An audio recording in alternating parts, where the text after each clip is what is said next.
Boas amigos do canal Léo, hoje sábado, sem corrida, a gente fica até tentando lembrar, puxa, hoje não tem corrida, né? Então, estamos aí nessa luta contra os vereadores, muito mau caráteres, né? Tá nítido que eles estão querendo dinheiro para essa coisa aí, as incorporadoras que têm interesse e eles querem ganhar, né? Então nós estamos esperando que os advogados do Jockey, que são excelentes, tomem partido e façam as coisas como tem que serem feitas, né? Depois, a gente tem que elogiar o que as redes sociais, a Elisângela e a moça que ela pôs, fizeram. Nossa, virou um exército de postagem, né? E acho que tem que seguir nesse problema que estamos tendo, né? Bom, e a boa notícia foi que o Conjur, que julga a primeira coisa que o atual prefeito mandou contra o Jockey foi de proibir apostas com os animais. Isso aí era direto para cavalo, corrida no Jockey. E houve um julgamento ontem, né? Tinham 25 votantes. Sabe qual foi o placar, gente? 25-0, o prefeito foi derrotado. Isso é um bom sinal que as outras coisas que eles estão pedindo vão seguir o mesmo caminho, com certeza. É um absurdo. Está escrito aí, talvez entre hoje, por escrito o que está rolando para ir para o pessoal assinar contra a ideia dos vereadores, né? Está rolando e quem quiser, por favor, procure o jeito de assinar, né? Contatar e assinar.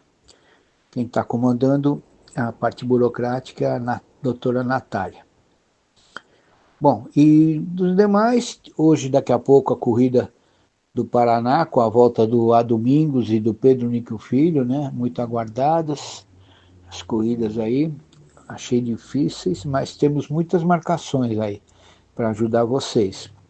E domingo, Dia das Mães, teremos o Rio, segunda e terça também. A única coisa que eu gostei do negócio aí que foi enviado para o Jockey do Rio, que está tendo problemas gravíssimos e perigosíssimos naquela passagem da grama. Tem que jogar uma grama artificial. Isso aí, além de poder alterar o resultado dos pares, muito mais grave é se causar um acidente, muito mais grave se morrer gente por causa de uma besteira dessa, que dá para ser arrumada. E vamos em frente, me animei um pouco com esses 25-0. Forte abraço a todos. Amigos do canal, vamos indicar para sábado no Tarumã. Vamos iniciar no primeiro par, indicando o número 5, Sultão do Iguaçu. Acredito que está madura a sua vitória, tem tudo para vencer. E no último páreo, o número 2, Olhai por Nós, do Aras Belmont, montado pelo V. Rocha. São duas boas indicações que acredito que possam vencer. Essas minhas dicas então para sábado, desejando uma boa sorte a todos os turfistas.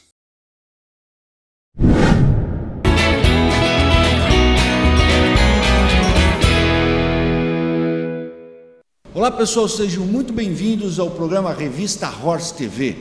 O conteúdo da mais completa revista de cavalos do país, agora também na sua TV, na TV Jockey. E hoje aqui no estúdio da revista Horse, aqui no Jockey Clube de São Paulo, recebendo a ilustre visita de Léo Friedberg, que é o diretor titular do ProTurf, que tem uma história longa aí no Turf, e vai contar um pouquinho dessa sua trajetória e analisar um pouco o momento do Turf de forma geral. Muito bom dia, Léo, seja bem-vindo aqui. Bom dia, bem-vindo não, porque já é sua casa praticamente o Jockey Clube aqui, né? Eu venho diariamente aqui e a primeira vez que eu entrei aqui no Jockey foi no Grande Prêmio São Paulo, ganho por Mustache, né? 1900 e bolinha, na década de 70 por aí. Em 71 eu já comprei o primeiro cavalo, o Quelele, e segui assim.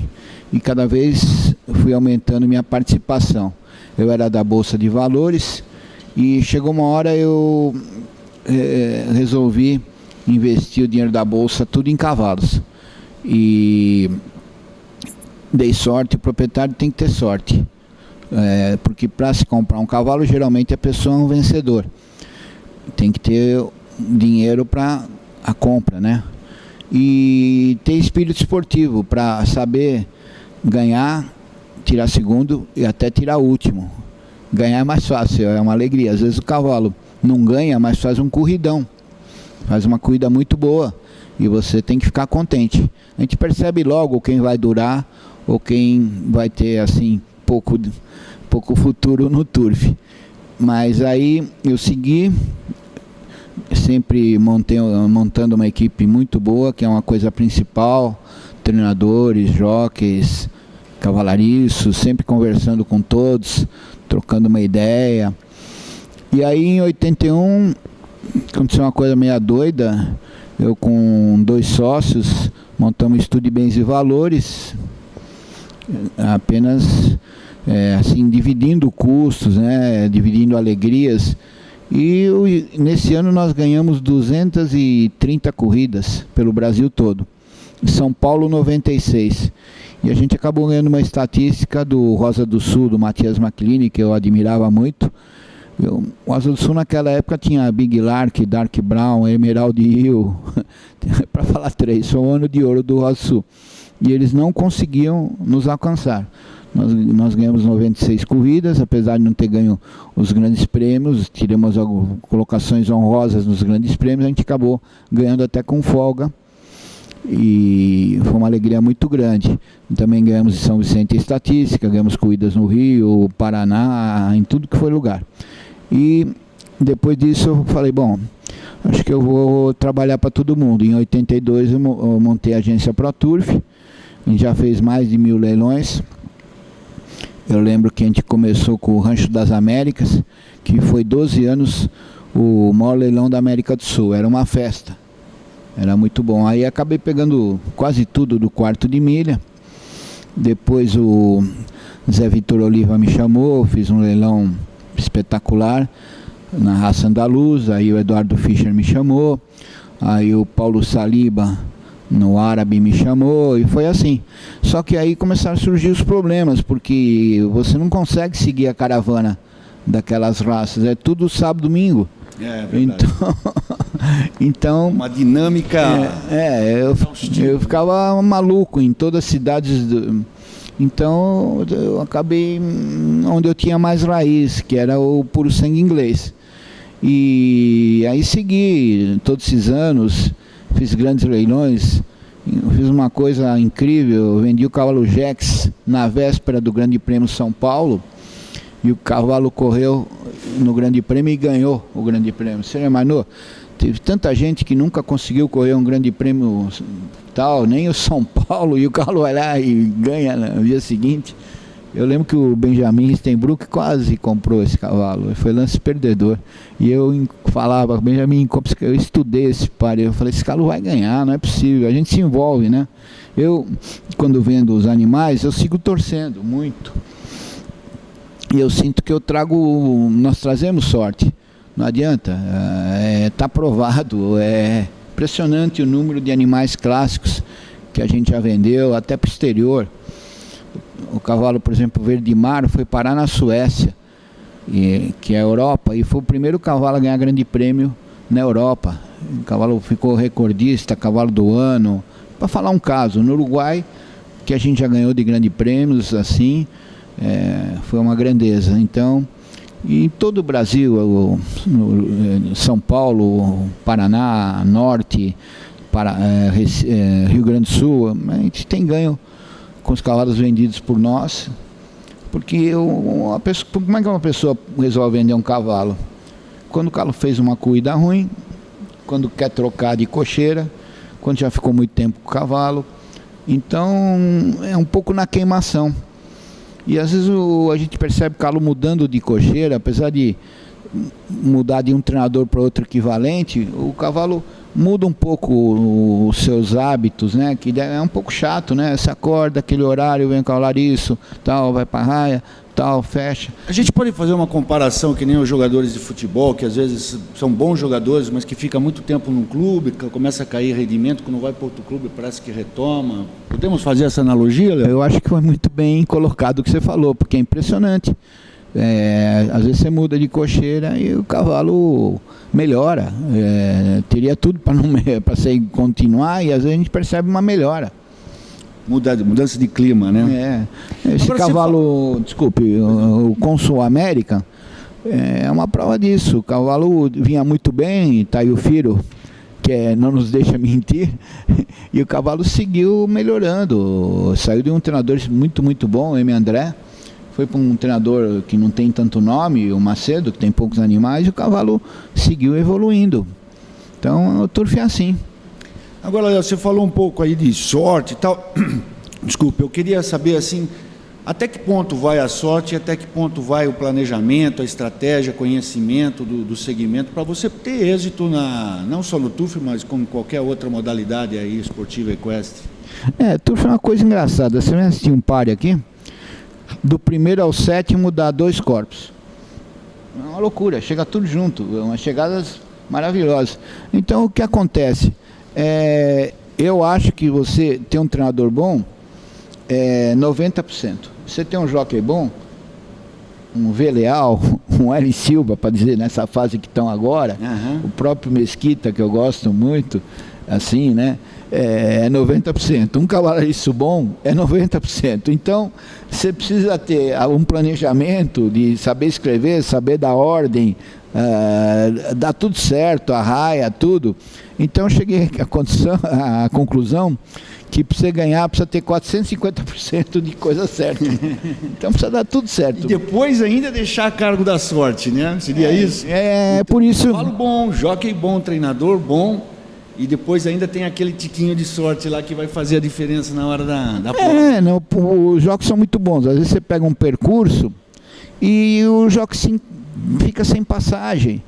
Então, o que o apostador que chora muito, até para colocar para fora o dia a dia, todo mundo quer ganhar, ninguém quer perder. Tá entendendo? Por isso que as corridas são honestas, porque todo mundo quer ganhar. Se fosse assim... o prazer da vitória é muito grande, a satisfação, a alegria, depois tem um churrasco ou um jantar para comemorar, e é uma coisa muito bacana, vem todo mundo que é amigo, parabeniza, então isso que move o turf. Então é uma alegria muito grande você ganhar, nossa, conforme as provas vão se tornando mais importantes, então você vai subindo uma pirâmide até chegar aos grandes prêmios, então funciona assim.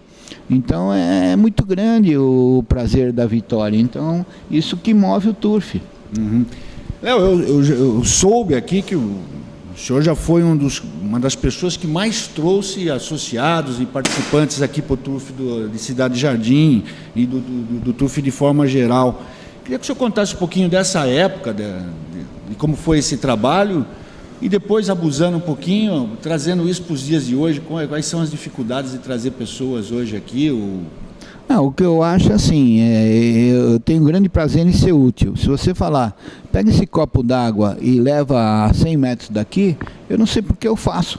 E com prazer, E eu já tive grandes coisas que me aconteceram em fazer coisas sem visar um lucro, coisa. Eu faço por me gostar de ser útil, tá entendendo? Então, eu sempre, quando surgiu, por exemplo, a Mauri Júnior, eu vi um programa dele e gostei, aí liguei para ele, conversamos e trouxe ele para divulgar o turf, e fizemos mais de 20 aparições em leilões e tudo, isso divulgou demais o turf. Isso em que período, Léo? Agora, acho que foi lá para 90, 95, 2000, entre 90 e 2000, não sei, não vim preparado, mas isso divulgou muito o turf. E então, muita gente entrou no turf, viu que era bom. O jockey tem que divulgar, o departamento de marketing tem que botar a cabeça o que tem que fazer para trazer gente. Estamos há 45 dias num Grande Prêmio de São Paulo. até entrar no ar essa entrevista, uns 40. Então o jockey tem que voar, fazer uma série de ações em shoppings, em lugares de público e em todos os meios de comunicação possível. Claro, precisa verba. Agora tem que correr atrás da verba. Então eu trouxe catalogados até hoje, em todos esses anos, mais de 700 pessoas. Eu fiz um estudo de 60 sós, fiz um de 50, fiz um de 1, fiz um de 2, entendeu? Então era um prazer que eu tinha lá, a gente escolhia uma farda, eu dava o princípio e depois a pessoa seguia, porque cada um gosta de mandar nas suas coisas. Eu dava só o começo, dava uma explicada, e é uma coisa muito prazerosa para mim, me sentir ter sido útil para o turf. Pode ser que o pessoal não dê valor a isso, mas o que a gente precisa é gente nova, uma renovação. Tudo isso aí. Eu fiquei 29 anos com o pior cargo do turf brasileiro, que foi a presidência do Jockey Clube de São Vicente, 5 mandatos, que foram 15 anos. Os outros 14, ou eu era vice, ou era presidente de comissão de corrida. Se tivesse que engraxar sapato, eu engraxaria. Eu gostava, era o clube do coração. Se eu pudesse, eu levaria as camisas do Jockey Clube de São Vicente para lavar na minha casa. O pessoal aí sabe o que eu tentei fazer e conseguimos. Fizemos grandes prêmios maravilhosos, fizemos torneios de várias equipes, sempre o pessoal vendo o esforço. A gente falava assim, bom, hoje vem o Chico Anísio e o J. Ricardo aqui, os caras, quá, você acha que os primeiros a chegarem, Chico Anísio e J. Ricardo, para dar um pequeno exemplo. Os grandes prêmios foram... Eu lembro que uma vez uma firma de propaganda nos ajudou, botou uma charrete, saiu do jockey e foi até a praia com o jockey montado, sabe? Foi um negócio bacana. E, nossa, transbordava de gente nos grandes prêmios lá e a gente conseguia, com uma pequena verba, não ter prejuízo. Agora, Léo, vivemos outros tempos, claro, né? Claro. Queria que você fizesse uma comparação e uma avaliação, principalmente, onde você acha que está o público em potencial para frequentar o jockey, para ser proprietário de cavalo. Você que teve uma experiência aí, como você acabou de falar, em outros leilões aí de andaluz, lusitano, enfim, até do próprio quarto de milha. Você acha que o público que já tem uma ligação com o cavalo tem um potencial maior para ter uma afinidade maior com o Jockey Clube de São Paulo, em todos os sentidos? Eu digo, não só de vir, de ter cavalo de corrida, mas de participar aqui das atividades do jockey, vir frequentar as corridas, que é um ambiente super agradável aqui dentro de São Paulo. Fala um pouquinho sobre isso. Há 3 dias está no Facebook um negócio sobre a Rua Augusta, né? E é uma coisa interessante, os caras começaram a pôr coisas do passado. Você já foi no Jockey Club? Tiveram 500 pessoas que curtiram. Imagina quantos viram isso. Teve 200 comentários. Ah, eu ia com meu tio, eu ia com meu pai, eu joguei, bababá, bababá. Esse pessoal tem que ser contatado. Você vai no Facebook, pega o nome dessa pessoa e convida. Eu fiz particularmente, entrei lá e convidei todo mundo para vir no dia 6 de maio, que é o Grande Prêmio São Paulo. Uma atitude isolada minha, mas eu até falei ontem com a Mayra aqui do Jockey, falei, Mayra, por favor, pega esses nomes aqui e convida, faz um approach com ele, faz uma mala direta com esses 500 pessoas que já estiveram aqui, que adoraram. Olha aqui, nós estamos de frente. Não tem uma visão assim de São Paulo, não é verdade? Tem que ser aproveitada. Não, o espaço aqui é maravilhoso, né? Então, a segurança, tudo. Poxa, você tem os filhos aí, leva para andar no pônei, né? Num cavalinho manso, tem os brinquedos das crianças, tem o food trucks, tem mil atrações, brinquedinhos. Novas atrações além das corridas, né? Então, você tem que entreter a esposa, os filhos, enquanto o marido que gosta de assistir às corridas. E é impressionante o número de mulheres que gostam. Outro dia nós estávamos brincando, o Renato do Lefiche botou uma foto da mulher dele estudando a corrida. Não sei se você viu, Dorival, lá no programa Mesa do Turf. Ele botou, foi engraçadíssimo. A gente ficou a tarde toda brincando com ela, para ela marcar para a gente o que ela estudou. Então tem mulher que gosta de também. É que o jogo é completamente barato, a pura e mínima R$2.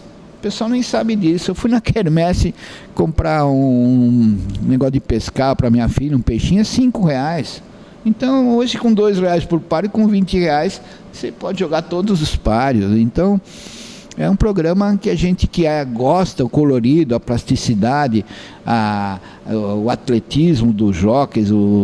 Poxa, eu fui montar um dia num cavalo aí, faz tempo que eu estava sem montar, subi de um lado, caí do outro. E os caras correm a 60 por hora com os cavalos cruzando sua frente. Incrível, né? Entendeu? Agora, Léo, qual o conselho que você daria para uma pessoa que quer ser um proprietário de cavalo de corrida? Como que ele tem que começar? Como é que ele tem que fazer? Bom, ele tem que vir aqui assistir uma corrida e se ele... assistir uma corrida. Se ele achar legal, o jockey vai melhorar muito de São Paulo. O nome do Benjamin Stenbrook é muito respeitado no Brasil inteiro. Sem dúvida. Temos agora 12 conselheiros, inclusive o Alessandro Arcangeli, que é um apaixonadíssimo, né? E além de outros, muito, muito bom. Então o time que se formou agora vai levantar o jockey. Tem esse negócio de A4, parece, o Dória vai dar uma palestra sobre como anda a negociação para o peão do Prado, como nos principais lugares do mundo, ser usado pela população. Isso. Então, uma hora boa para entrar. O Turf vai fazer assim. E então, aí a pessoa pergunta, escuta, onde que eu converso com algum treinador, ou onde que eu acho o Léo da Pro Turf, porque eu vou todas as corridas e estou andando lá, todo mundo me conhece. É só arroz e festa. E a gente dá o caminho. É muito caro ter um cavalo de corrida? Então... Porque tem esse mito também, as pessoas aí que imaginam. Tá.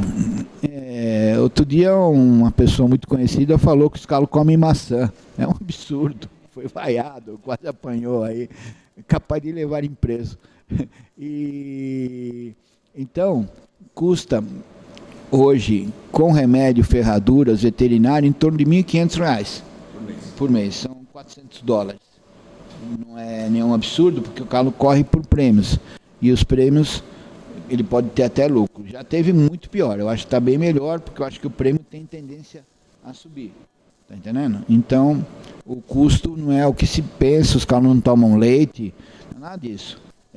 Tudo isso aí está incluído cama, comida, cavalariço, galopador, ferradura de trabalho. Então é muito mais barato do que o pessoal imagina. Nós temos esse papo aqui com o Léo Friedberg, que é o diretor do Pro Turf. Muito obrigado, Léo, pela sua presença. Fala aí agora como é que tem a programação aí desses próximos dias das atividades turfistas aí. Você tem alguns leilões programados, né? Vamos ter o Grande Prêmio, acho que dia 8 de março, é isso? Maio, né? A semana do Grande Prêmio, o pessoal pode se programar de outras cidades para vir, começa na quinta-feira, 3 de maio à noite, né? Depois, dia 4, no almoço, das 13 às 15 tem leilão, à noite tem o leilão da BCPC de Potos, que é famoso. Dizem que vai ter corrida na própria sexta, depois tem corrida no sábado, leilão depois da corrida, e domingo é o Grande Prêmio São Paulo, que agora, pelo que eu vejo, vai abrir tanto para quem quer vir de terno, de chapéu, num lugar reservado, como para quem quer vir esporte. Eu acho que é uma data boa para o pessoal vir e assistir um Grande Prêmio com bastante gente, com bastante atrações. Eu acho uma boa data para todo mundo se reunir de volta, e daqui para frente o jockey dá um pulo muito grande.